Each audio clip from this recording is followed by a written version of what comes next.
Aujourd'hui, il fait froid, alors au lieu de filmer par terre devant ma fenêtre, je filme sur mon lit. Et j'ai ma petite couverture là sur mes genoux, comme les mémés qu'on promène en fauteuil roulant. Probablement que cette semaine, il va commencer à faire 0 degré, ça va être trop bien. Et évidemment, il va pas neiger. Je sais qu'il neige en ce moment en France là. Il y a mes copains du Nord qui m'ont envoyé des photos où il y avait plein de neige partout et tout. Nous, ici, il n'y en aura pas. Hein. En dessous de Tokyo, grosso modo, il n'y a pas de neige au Japon. À part dans les montagnes. Mais j'habite pas dans la montagne. De quoi on allait parler aujourd'hui? Ah oui, de la motivation. Et spécifiquement de la motivation et des excuses qu'on se donne quand on est débutant en japonais ou qu'on a envie d'apprendre le japonais mais qu'on n'apprend pas le japonais et qu'on n'arrive pas à avancer. Je ferai une vidéo séparée sur ce qui s'appelle le plateau intermédiaire. Donc quand vous connaissez des bonnes bases de japonais et que vous avez l'impression que vous avancez pas. Parce que du coup je pense que les solutions sont un peu différentes. Là, je m'adresse aux personnes qui ont envie d'apprendre le japonais mais qui n'ont jamais sauté le pas, qui n'ont jamais essayé. Aux personnes que ça fait 1 an, 2 ans, 3 ans qu'ils essayent d'apprendre les kanas et que ça rentre pas. Les personnes qui ont bossé tout l'été le japonais et qui depuis n'ont plus touché au japonais parce que les cours ont repris. Les personnes qui passent leur temps à réviser ce qu'elles ont appris et qui n'avancent pas et qui connaissent genre des mots de vocabulaire sur les couleurs, les légumes, les saisons, les animaux du zoo, mais qui sont pas capables de faire de phrases encore. Si vous faites partie de cette catégorie de personnes, vous vous reconnaissez. Ce qui m'a décidé en fait à faire cette vidéo maintenant, c'est parce que hier, Julien Fontanier de la chaîne Cours de japonais, que je recommande en général dans mes vidéos quand je parle de une bonne chaîne YouTube pour les débutants. Il a tweeté pour les personnes qui ont abandonné le japonais, qu'est-ce qui a fait que vous avez abandonné? Et je lisais le fil de tweet et je trouvais ça vachement intéressant et genre ça m'a donné plein d'idées. Donc si jamais vous voulez voir les réponses des gens, je mettrai le lien du tweet dans la description. C'est assez révélateur des symptômes qui existent parmi la communauté de débutants en japonais. Donc je vais prendre les points qui revenaient le plus souvent et les adresser un par un. Et puis vous donner des conseils et j'espère qu'à la fin de la vidéo du coup vous serez motivés et vous saurez comment faire pour progresser et tout et tout. Parce que mon but c'est de vous aider. Alors le truc numéro 1 qui revenait le plus souvent c'était j'ai pas le temps. Ça venait de plein de personnes différentes, des personnes qui étaient à l'école, qui devaient travailler pour les cours, des personnes qui avaient un travail à temps plein, des personnes qui avaient des enfants. Mais pourtant, ça a beau concerner des tas de gens différents, la solution, elle est la même pour tout le monde. D'abord, je vous conseille de faire une liste de tous les trucs que vous avez à faire tous les jours. Que vous avez, pas que vous avez envie, d'accord? Donc si vous êtes, je sais pas, en train de préparer le brevet, par exemple. Vous êtes en 3e, là il va falloir genre faire, je sais pas, les rapports de stage. Il faut réviser pour le brevet blanc, il faut avoir des bonnes notes aussi dans les autres matières. Et vous avez un cours de musique tous les mercredis après-midi, par exemple. Ça, c'est les trucs que vous mettez dans votre liste. Ensuite, vous voyez combien de temps ça prend. Donc, ce que je vous conseille, c'est de faire un emploi du temps à la semaine. Et vous marquez dans, par exemple, de 8h à 17h, il y a collège tous les jours. Ensuite, le mercredi après-midi, il y a collège de 8h à midi. Et puis après, de 14h à 16h, il y a cours de piano. Et aussi, il faut prévoir 1 heure tous les soirs pour faire les devoirs. Ensuite, vous regardez du coup dans le temps libre qui vous reste. Posez-vous la question de dans quel endroit vous êtes quand vous avez des trous dans votre emploi du temps comme ça. Par exemple, si vous avez la pause de midi tous les jours, mais que vous êtes au collège et que vous n'avez pas accès, par exemple, à une salle de classe où vous pouvez travailler tranquille, ça va pas trop compter ce moment-là. Ou alors si vous préférez manger avec vos amis et que ça prend à chaque fois toute la pause de midi, ça compte pas comme un trou dans l'emploi du temps en fait. Je vous parle de moments où vraiment vous avez complètement le choix de ce que vous voulez faire. Donc par exemple, quand vous rentrez le soir à l'école et que vous n'êtes pas encore en train de faire vos devoirs, genre vous êtes en train de prendre votre goûter par exemple, bah je sais pas, pendant 1 heure avant de faire les devoirs, vous avez du temps libre. Est-ce que vous voulez juste manger votre goûter sans rien faire ou manger votre goûter en regardant la télé ou en glandant sur Facebook ou en regardant des vidéos YouTube? Vous pouvez utiliser ce moment-là pour travailler un petit peu japonais. Ce que je recommande le plus pour débloquer du temps un peu comme ça dans la journée, c'est de viser plutôt le matin au réveil.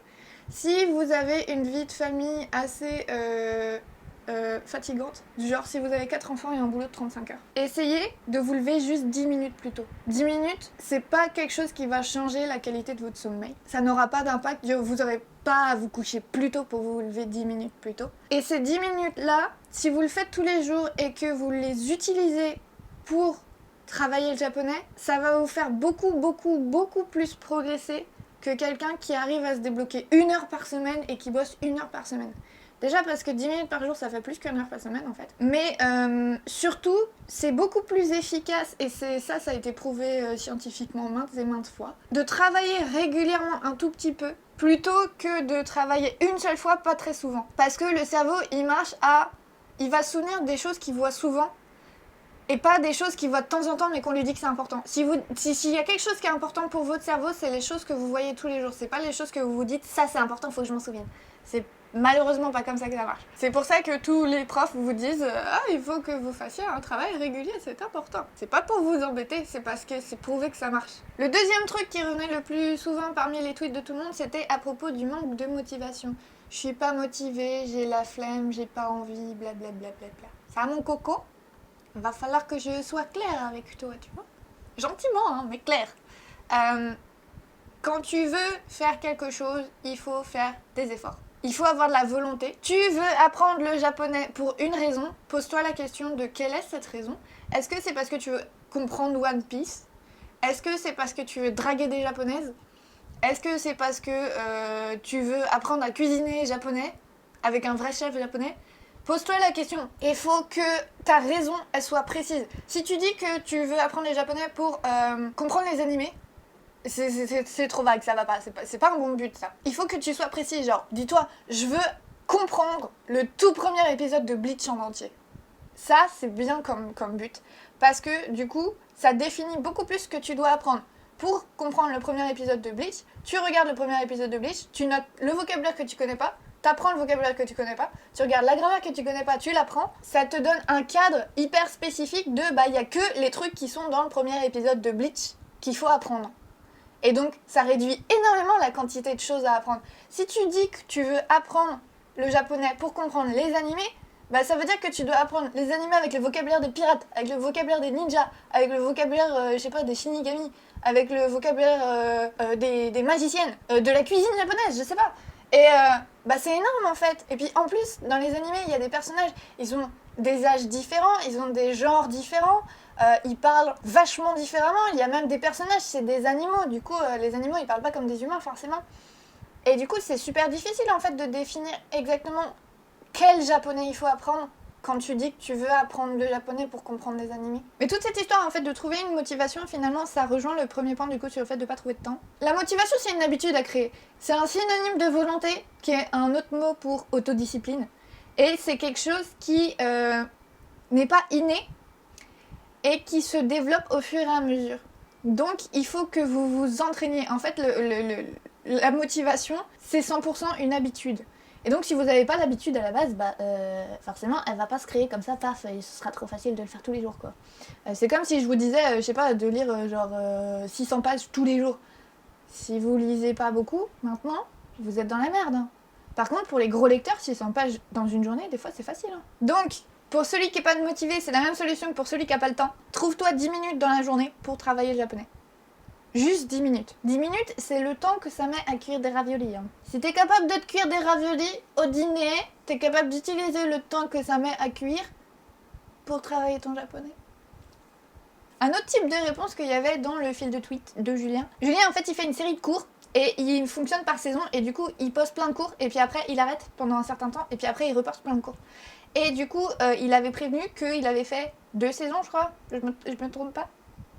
Et que la 3e saison sortirait beaucoup plus tard. Et il y a des gens qui ont dit « Ah oui, mais du coup, t'as arrêté de poster tes cours, alors ça m'a pas motivé et tout. » Ça, votre problème, c'est que vous vous basez sur une seule source pour apprendre le japonais. Imaginez que vous êtes un mathématicien, d'accord? Vous êtes un mathématicien en herbe, vous commencez juste, vous êtes en train d'apprendre à compter. Et dans un livre, le livre qu'on vous a donné au départ, on vous dit comptez jusqu'à 10, ça fait 1, 2, 3, 4, 5, 6, 7, 8, 9, 10. D'accord? Vous êtes bien lancé et tout, mais votre livre, il s'arrête aux additions. Du coup, vous n'êtes pas encore mathématicien encore. Il n'y a pas assez d'informations dans un seul livre. Et du coup, il va falloir vous en trouver d'autres. Vous vous dites ouais, mais du coup, j'attends que le même auteur que ce livre-là, il sorte la suite avec les soustractions. En fait, le seul truc qui vous ralentit, c'est votre décision d'avoir fait ça. Parce qu'il y a déjà d'autres gens qui ont écrit des livres sur les soustractions. Et mettons, et là, mon analogie a plus de sens. Mettons que dans le livre qu'on vous a donné au départ, il y a eu une faute de frappe et que au lieu de 1, 2, 3, 4, 5, 6, 7, 8, 9, 10, ça aurait été 2, 3, 4, 6, 7, 8, 9, 10. Et ben, comme vous n'avez pas regardé ce qu'il y a en dehors de ce livre-là, vous pensez que ce qu'il y a dedans, c'est la vérité. Et donc, non seulement vous pouvez apprendre des conneries en fait sans le faire exprès, mais en plus, vous avez aucune idée qu'il y a des erreurs dans ce livre-là. Et j'ai envie de rajouter d'ailleurs le fait de croiser ces sources, c'est non seulement important dans tous les domaines de recherche, mais c'est aussi parce que ça émule en quelque sorte le fonctionnement du cerveau. Le cerveau, il va apprendre s'il voit quelque chose souvent, et aussi, il va se servir de ce qu'il sait déjà pour apprendre une nouvelle information. Si vous revoyez ce que vous savez dans quelque chose, dans un nouvel environnement, dans quelque chose qui est mélangé à des trucs que vous savez pas, vous allez aussi apprendre les trucs que vous savez pas avec. Et vous le savez d'ailleurs, parce que vous savez à quel point c'est difficile d'apprendre quelque chose qu'on n'a jamais vu. Vous êtes probablement en train d'apprendre les canas et vous vous rendez compte à quel point c'est la galère. La raison pour laquelle c'est la galère, c'est précisément parce que vous avez aucune connaissance préalable qui se met en rapport avec l'écriture des canas. Donc c'est logique que ce soit difficile pour vous. Ce qu'il faut faire pour pallier à ça, c'est essayer de le connecter avec des choses que vous savez. Par exemple, dans le cadre d'apprendre les canas, ça sert pas mal d'avoir des mnémotechniques, genre ce canas-là, il ressemble à un bonhomme, celui-là, on dirait une personne avec un nez, un truc comme ça. Il y a tout un tas de mnémotechniques que vous pourrez trouver sur internet pour apprendre les kanas comme ça. C'est valable aussi pour les kanji. J'ai même fait une vidéo entière sur un bouquin qui parle de mnémotechniques pour les kanji, que vous pouvez trouver là. Donc voilà, en résumé, il faut vraiment que vous diversifiez vos sources d'apprentissage, que vous appreniez avec les vidéos de Julien, c'est bien, que vous appreniez avec les vidéos de Julien, plus un manuel, plus les cours d'ici Japon, par exemple, c'est l'idéal. Et en plus, vous allez beaucoup moins vous ennuyer du coup, parce que si jamais vous êtes plus d'humeur à regarder des vidéos, bah vous avez des vidéos à disposition. Si vous êtes plus d'humeur à travailler dans le silence avec un livre, vous pouvez aussi faire ça. Si vous avez la flemme de sortir votre livre et que vous voulez juste glander sur votre téléphone, mais sur internet, vous pouvez aussi avoir accès à un site web qui vous apprend le japonais. Un format va offrir des trucs que les autres formats peuvent pas offrir. La vidéo c'est bien parce que c'est vachement vivant. Il y a à la fois du son et des images, ce qui est bien parce que du coup ça utilise et la mémoire visuelle et la mémoire auditive. Plus on utilise de types de mémoire différents dans le cerveau, et mieux c'est. Mais le problème de la vidéo, c'est qu'il faut avoir le son, donc c'est pas forcément le plus pratique. Le fait d'avoir un livre, c'est cool, parce que du coup, vous pouvez travailler vous-même. Par contre, ça demande un peu plus de concentration. Du coup, il y a des moments où, genre, si jamais il y a du bruit autour de vous, ça va être difficile de lire le livre, parce que, perso, j'arrive jamais à lire quoi que ce soit s'il y a du bruit autour. Que ce soit de la musique ou des gens qui parlent. J'en suis incapable. Il y a des gens qui ont des super pouvoirs et qui arrivent, perso, pas du tout. Donc je comprends totalement si vous n'arrivez pas à vous concentrer avec un manuel. Et puis le deuxième problème du manuel, c'est qu'il faut l'avoir sous la main, que des fois il est épais et du coup il faut le transporter dans un sac, que des fois on n'a pas envie de prendre un sac, en fait on a juste envie d'avoir les mains dans les poches et c'est tout. Et du coup, si vous avez un smartphone, et je pense que beaucoup d'entre vous ont un smartphone, vous pouvez aussi aller simplement sur des sites internet où il y a des cours. Il y a aussi des applis sur les smartphones d'ailleurs. Donc voilà, essayez plein de formats de cours différents et gardez ceux que vous aimez le plus. Changez si jamais vous vous ennuyez avec un, c'est hyper important. Et puis, faut pas que vous vous cantonniez à un seul prof, parce que il n'y a aucun prof, dans toute l'histoire de l'humanité, dans tout l'univers, il n'y a aucun prof qui ne fait pas d'erreur. Et enfin, mes deux derniers points, c'est des choses sur lesquelles je pense que j'ai beaucoup de sympathie avec vous. C'est le fait d'avoir personne qui vous botte le cul quand vous travaillez pas. Et le fait que vous ayez personne avec qui apprendre le japonais, soit parler japonais, donc avec un ami japonais par exemple, ou quelqu'un de bilingue, soit quelqu'un qui a le même niveau que vous et qui est motivé, et enfin, il y a une émulation entre les deux personnes parce que vous avez envie de progresser au même rythme. J'ai été à votre place. C'est possible que je retourne à votre place une fois que je repars du Japon. Je suis au Japon depuis septembre là et je vais être jusqu'à septembre de l'an prochain du coup. Et je suis quelqu'un de pas très sociable. J'ai pas du mal à aller vers les autres parce que je suis pas timide, mais j'ai du mal à garder contact avec les autres. Du coup, ça fait que finalement, avant d'arriver ici, j'avais une amie japonaise avec qui je parlais tout le temps français parce que déjà son français était bon et en plus, genre, je partais du principe que vu qu'elle était en échange universitaire en France, il fallait qu'elle parle français. Et par contre, pour le fait d'avoir quelqu'un qui me botte le cul, j'avais la chance d'être en licence LLCE japonais, donc j'avais des contrôles et j'avais des notes et j'avais des cours de japonais tous les jours. Et du coup, oui, je me faisais botter le cul si jamais ça allait pas, hein. Ça a pas fait du bien quand je suis passée au rattrapage, je vous assure. Pour ça, il y a 2 solutions que je vous propose. Déjà, pour vous faire des amis japonais, il y a l'application HelloTalk qui est bien. Je suis en train de la tester moi-même actuellement, mais comme je suis super nulle pour discuter par message avec les gens, je fais pas beaucoup de progrès, donc je peux pas vraiment tant que ça vous donner mon avis, mais l'application elle-même marche bien. En fait, vous créez un compte, vous dites quelle est votre langue maternelle et quelle langue vous voulez apprendre, et ça va vous mettre directement en contact avec des gens qui apprennent votre langue maternelle et qui viennent du pays dont vous apprenez la langue. Donc, j'ai plein de gens qui m'envoient des messages, qui apprennent le français et qui sont japonais. Et évidemment, cette appli-là, elle est gratuite. En ce qui concerne trouver un partenaire de travail, ce que vous pouvez faire, c'est que vous allez simplement dans les réponses des tweets. Il y a eu aussi un post Facebook qui a été fait par Julien. Et vous contactez simplement les gens qui disent qu'ils cherchent quelqu'un avec qui travailler. Et vous leur dites, bah écoutez, moi j'ai ce niveau-là, et puis je cherche quelqu'un avec qui travailler, alors si tu veux, on travaille ensemble. Ça, c'est la solution la plus simple. Il y a tous les forums qui parlent de musique japonaise, qui parlent d'anime, où il y a toujours des gens qui apprennent le japonais avec qui vous pouvez entrer en contact et leur demander de travailler avec eux. Faut jamais hésiter à aller vers les gens, particulièrement quand vous êtes sur internet, parce que de toute façon le pire qui peut se passer c'est quelqu'un ne vous répond pas. Si vous préférez garder votre anonymat, le faites pas sur Facebook, faites-le sur plutôt Twitter ou sur les forums. Faut pas se dire que c'est un problème qui n'a pas de solution, parce qu'il y a tellement de gens qui veulent apprendre le japonais en France, parce qu'on est quand même le pays dans le monde qui est le 2e plus gros consommateur de manga. Genre en France, alors qu'on est 68 millions, on lit plus de mangas qu'aux États-Unis. Donc vous vous rendez compte, enfin, avoir un intérêt pour le Japon, c'est pas quelque chose de rare ici.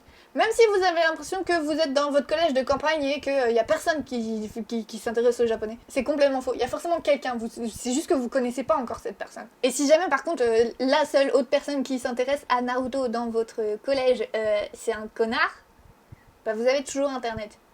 L'avantage c'est que je peux dire à 100% que tous les gens qui me regardent actuellement là ont internet.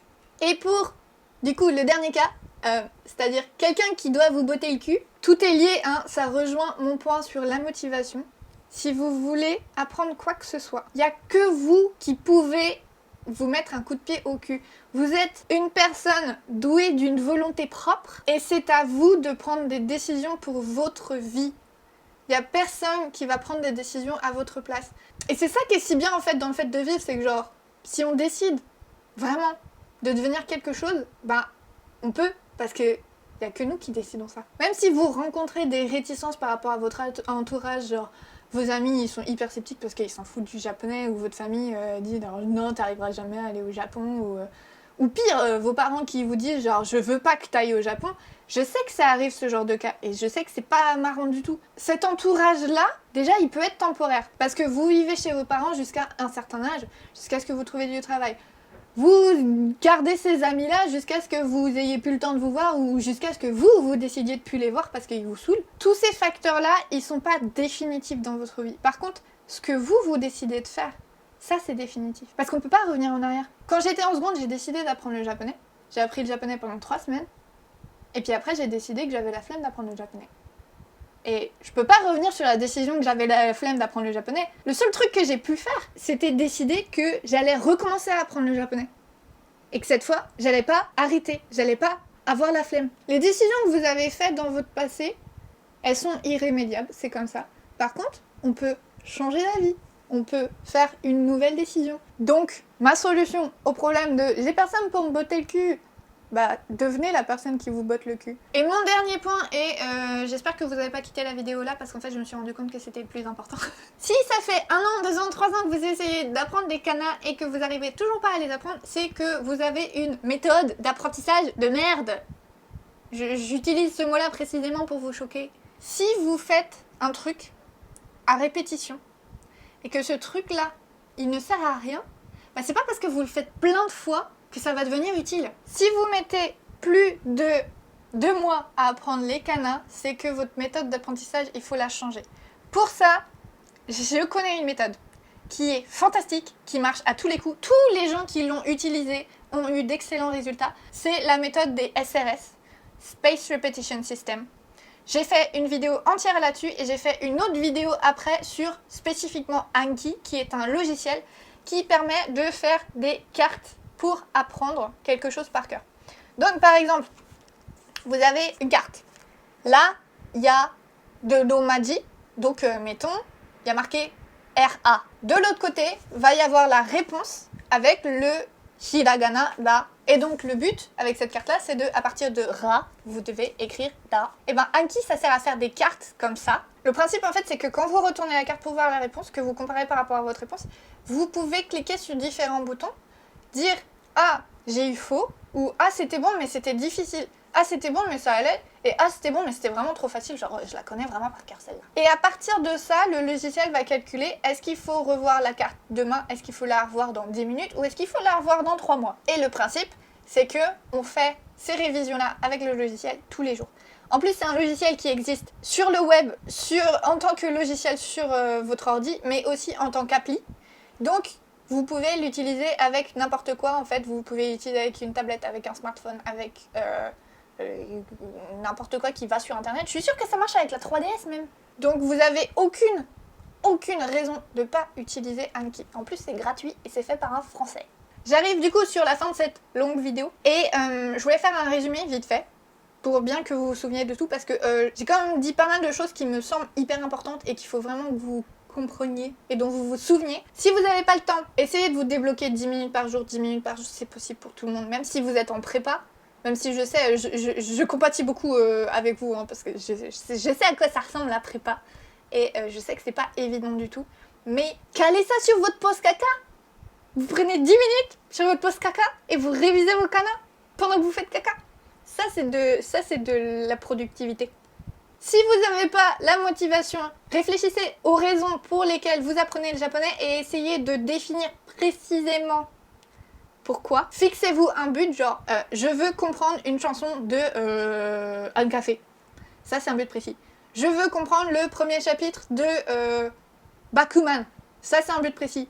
Je veux comprendre le premier épisode de Yokai Watch. Ça aussi, c'est un but précis. Il n'y a pas de but débile. Si quelqu'un vous dit que vous apprenez le japonais pour une raison stupide, c'est que cette personne-là est stupide et que vous n'avez pas besoin de cette personne-là dans votre vie. Donc, dégagez-la, hein, vous perdez votre temps avec elle. Pensez à diversifier les sources que vous utilisez pour apprendre le japonais, que ce soit en termes de sources elles-mêmes, genre utiliser des vidéos qui viennent de différentes chaînes YouTube, mais aussi utiliser des formats différents, donc des vidéos YouTube, des manuels de japonais, des applis et des sites web. Ça, c'est bien. Si jamais ça vous intéresse, rentrez en contact avec des gens qui apprennent le japonais et qui ont le même niveau que vous et motivez-vous mutuellement. Il faut aussi que vous vous répétiez que c'est vous le héros de votre vie et que c'est vous qui prenez vos décisions pour vous et qu'il n'y a personne qui va le faire à votre place et que c'est important d'être acteur de sa vie. On dirait que je viens de faire une vidéo super philosophique à résumer ça comme ça, mais... Vous voyez le genre. Et puis en dernier et le plus important, revoyez votre méthode si jamais vous voyez qu'elle ne porte pas fruit. Si jamais vous trouvez que vous passez trop de temps sur un truc, posez-vous la question de est-ce que c'est pas la façon dont je le fais qui pose problème plus que le truc en lui-même. Il n'y a personne qui est né avec un don pour les langues. C'est pas l'environnement dans lequel vous êtes qui va faire que vous avez plus ou moins un don pour un truc. C'est uniquement si vous utilisez des méthodes qui sont agréables et qui sont efficaces. Si vous vous voyez progresser rapidement, vous aurez plus envie de travailler, vous serez plus motivé.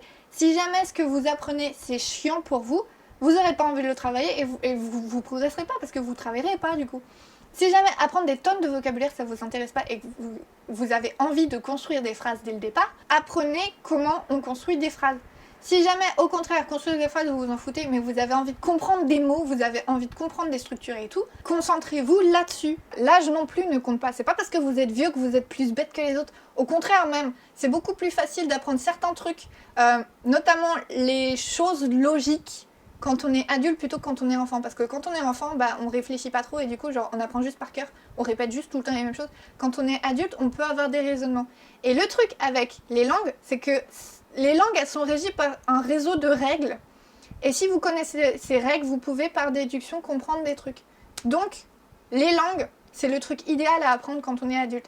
Même si ça paraît beaucoup plus facile quand on est enfant. En fait, les enfants, ils font tellement d'erreurs et on les corrige tellement tout le temps qu'ils finissent par intégrer du savoir. Alors que quand on est adulte, on n'a pas besoin de faire autant d'erreurs que quand on est enfant en fait. Du coup, on peut gagner beaucoup plus de temps. Mais par contre, ça demande de réfléchir à qu'est-ce qui est efficace comme méthode et qu'est-ce qui ne l'est pas. Donc voilà pour le résumé quasiment aussi long que la vidéo. J'espère vraiment avoir pu vous aider parce que c'est quelque chose qui me désole un petit peu. Je vois tant de gens essayer d'apprendre le japonais et au final jamais y arriver parce qu'il y a des problèmes de méthode, parce qu'il y a des problèmes de motivation, parce que y a tout un tas de raisons pour lesquelles les gens que je connais n'arrivent pas à travailler le japonais. Et j'ai juste sincèrement envie de vous aider parce que le japonais c'est ma passion. C'est la langue que j'aime le plus au monde, c'est quelque chose que j'aime enseigner et je souhaite vraiment que vous ressentiez ce que je ressens moi quand je parle le japonais et que je suis heureuse d'utiliser le japonais en vivant au Japon. Donc voilà, je vais faire des vidéos toute cette semaine, a priori quasiment une par jour, sur les méthodes d'apprentissage du japonais, sur comment améliorer tout ça. Du coup, si jamais vous voulez en voir plus, n'hésitez pas à vous abonner à ma chaîne, ce serait hyper cool. N'hésitez pas aussi à discuter dans les commentaires parce que je lis tous les commentaires, j'essaie de répondre au plus possible et tout. Et il y a toujours une super bonne ambiance dans mes commentaires sous mes vidéos. Du coup, je suis toujours hyper contente quand les gens parlent. Soyez pas timides. Il y a plein d'entre vous qui disent genre, ah ça fait 6 mois que je regarde tes vidéos et tout et j'ai jamais osé commenter. Il faut pas, hein, il faut pas. Soyez pas timides. Et puis du coup je vous dis encore merci d'avoir regardé et je vous laisse là-dessus et on se voit demain. Salut.